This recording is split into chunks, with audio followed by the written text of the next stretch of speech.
বিসমিল্লাহির রহমানির রহিম। আমরা এই মুহূর্তে একটা ইনভার্টার সার্কিট নিয়ে আসছি সামনে। তো ইনভার্টার সার্কিটটা কিভাবে কানেকশন করব এটা আমরা আপনাদেরকে শেখাবো। তো এটা কিন্তু একটা ইনভার্টার কম্প্রেসার। দেখেন তো কি লেখা আছে এখানে, কি লেখা আছে? হ্যাঁ, ডিসি কোথায় লেখা আছে? ডিসি কত ভোল্ট? 20 ভোল্ট। আচ্ছা, ডিসি ইনভার্টার কম্প্রেসর। তো এখন কম্প্রেসরটা ভালো আছে কিনা আমাদের তো দেখতে হবে। তাহলে কম্প্রেসরটা কিভাবে মাপ দিব? তাহলে একটু মাপ দিয়ে দেখাও। হ্যাঁ, কম্প্রেসর মাপ দাও, মাপ দাও। হ্যাঁ, এখানে কিন্তু দেখো এই যে কালার বডি সিস্টেম দেওয়া আছে। হ্যাঁ, এই যে এখন তুমি মাপ দিলে কি পাইবা? হ্যাঁ, মাপ দাও, মাপ দাও, মাপ দাও, তুমি মাপ দাও। কত পাইছো? 2.5 মাপ দাও। আরেকটা, হ্যাঁ, কত? 2.5। তারপরে আবার উল্টা ধরো 2.5। তার মানে 3টা পয়েন্ট তুমি এক সমান পাচ্ছ ডিসি কম্প্রেসারে। অন্য কম্প্রেসার যেমন নন ইনভার্টার রানিং স্টার্টিং কমন আলাদা আলাদা রেজিস্ট্যান্স থাকতো, এখানে কিন্তু ডিসি কম্প্রেসার আমাদের 3টা টার্মিনাল একই সেম রেজিস্ট্যান্স দেখাচ্ছে এবং এখানে 3 কালারের তার। এটার নাম কিন্তু রিং কোর। ঠিক আছে, এটা রিং কোর। এটা হলো কি কারেন্ট ট্রান্সফরমার, এটাও রিং কোর। এটা হলো এসির ইনডোরের সার্কিট, এটা হলো আউটডোরের ইনভার্টার সার্কিট। বোঝা গেছে? তো এখন আউটডোরের ইনভার্টার সার্কিট থেকে কি কি লাইন বাইরে হয়ে গেছে? সর্বপ্রথম যদি আমরা কম্প্রেসার থেকে ধরি তাহলে কম্প্রেসার কানেকশন করতে হবে। এখন এইটা অনুযায়ী কম্প্রেসারটা কানেকশন করো। এখানে কি কি লেখা আছে? হ্যাঁ, তাহলে কানেকশন করো এখন।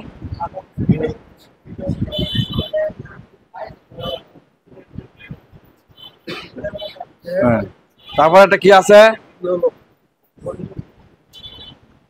তারপর এটা কি আছে?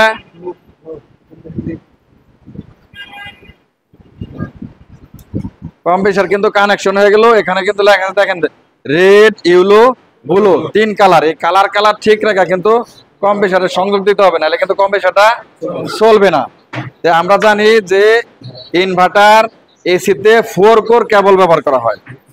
এটা 1.5 টনের হলে ন্যূনতম 2.RM অর্থাৎ 2RM কেবল, 2RM 4 কোর কেবল ব্যবহার করতে হবে। প্রয়োজনে 2.5 আমরা দিতে পারি, 4 কোর কেবল।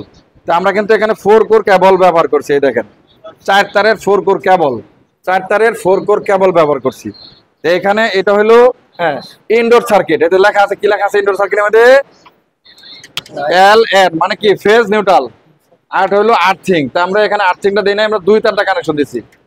এখানে দেখেন লেখা আছে 1 2 3। এটা হলো ইনডোরের কানেকশন টার্মিনাল, এটা হলো আউটডোরের কানেকশন টার্মিনাল। এখানে কি লেখা আছে? 1 2 3। এটা হলো কি বডি নিউট্রাল মানে আর্থ। এটা হলো আর্থ। আমরা যখন এখান থেকে লাইন সংযোগ দেব তখন কিন্তু এই 1 এবং 2 ফেজ নিউট্রাল সরাসরি 1 এবং 2 তে এই ইনভার্টার সার্কিটে চলে আসবে। বাকি থাকবে কি আমরা যেটা সোর্স লাইন বলি বা রিটার্ন ফেজ বলি, এই যে এইটা বাকি থাকবে শুধু এইটা। এই লাইনটা আসবে না, এই লাইনটা আসবে এই সার্কিটের টাইমিং নির্দিষ্ট একটা সময় পরে 4 থেকে 5 মিনিট বা 3 মিনিট সময় অতিক্রম করার পরে এইখানে লাইন ভোল্ট দেখাবে। এই ভোল্টটা যখনই এখানে আসবে, এখানে আসার সাথে সাথে ইনভার্টার সার্কিটটা কি হবে? এই কম্প্রেসারটা ওপেন হয়ে চালু হয়ে যাবে। যতক্ষণ পর্যন্ত এখানে সোর্স লাইনের ভোল্টেজ না আসতেছে ততক্ষণ পর্যন্ত কিন্তু এই ইনভার্টার কম্প্রেসারটা চলছে না। এখানে আরো দেখেন কি আছে, এই যে এটার নাম হলো কারেন্ট ট্রান্সফরমার মানে সিরিজ। এখান দিয়ে ঢুকছে, এখান থেকে বেরোচ্ছে, এটার কোনো উল্টা সিধা নাই। আর এটা হলো আউটডোরের ব্লোয়ার ফ্যান মোটরের কানেকশনের তার। এগুলো হলো সেন্সর। এখানে 3টা সেন্সর আছে দেখেন। এই সেন্সর এটা কিন্তু হিট সেন্সর। আমরা যে আউটডোরের যে কন্ডেন্সার দেখি, কন্ডেন্সার যে হিট হয়ে যায়, অনেক সময় বেশি গরম হয়ে যায়, এটা কিন্তু হিট সেন্সর লাগানো থাকে। ডিসচার্জ লাইনে হোক লিকুইড লাইনে হোক লাগানো থাকে। তে এগুলির সমস্যা দেখা দিলে বিভিন্ন প্রোগ্রামে লেখা ওঠে, ওই যে ইরোর প্রবলেম লেখা ওঠে না ডিসপ্লেতে, E1 E2 E6 কেন লেখা ওঠে? এই ইনভার্টার সার্কিটে যখন প্রোগ্রামের বিভিন্ন সমস্যা দেখা দেয় তখন কিন্তু এই সমস্যাগুলি ওই ডিসপ্লেতে দেখা দেয়। আর এখানে দেখেন 2টা সেন্সর আছে। এইটা হলো কি? এটা হলো আইট সেন্সর, এটা হলো রুম সেন্সর। এখন এইটা কিন্তু এটা হলো এমার্জেন্সি সার্কিট। এই যে ইমার্জেন্সি পুশ, যদি রিমোট না থাকে তাহলে আপনি ইমার্জেন্সি পুশ দিয়ে এটাকে চালু করতে পারবেন। আর এটা হলো প্যানেল ডিসপ্লে, এই যে এলইডি গুলো আছে না, এটা প্যানেল, এটা কিন্তু স্যামসাং ইনভার্টার সার্কিট, বুঝতে পারছেন? Samsung inverter circuit. তা আমরা সার্কিটটাকে এখন লাইন দিব, ঠিক আছে? আমরা এই যে ইনপুট লাইন এখন দিচ্ছি, ধরেন না, একটু ফাঁকে থাকেন, লাইন দিচ্ছি, এদিকে আসো। এখন এই দেখেন এখানে সংকেত দিতেছে, কিছুক্ষণ পরে কম্প্রেসরে আউট হয়ে লাইন দিলে কিন্তু কম্প্রেসরটা চালু হয়ে যাবে। সিগন্যাল দিচ্ছে কিন্তু এখন ডিসপ্লে, ঠিক আছে? সিগন্যাল দেওয়া যখন বন্ধ হয়ে যাবে তখন কিন্তু লাইনটা আউট হয়ে যাবে। আর কোনো কারণে যদি আমরা রিমোট না থাকে তাহলে চালু করবো কি দিয়া, এই যে ইমার্জেন্সি পুশ, এই যে বন্ধ হয়ে গেছে, দেখছেন? আরেকবার চাপ দিব, আবার চালু হয়ে যাবে। এখানে দেখেন কয়েকটা এলইডি আছে, বুঝতে পারছি? তাহলে এই যে এখানে কানেকশন গুলা, লাইনটা আমি খুলে দিচ্ছি একটু, এই যে কানেকশন গুলা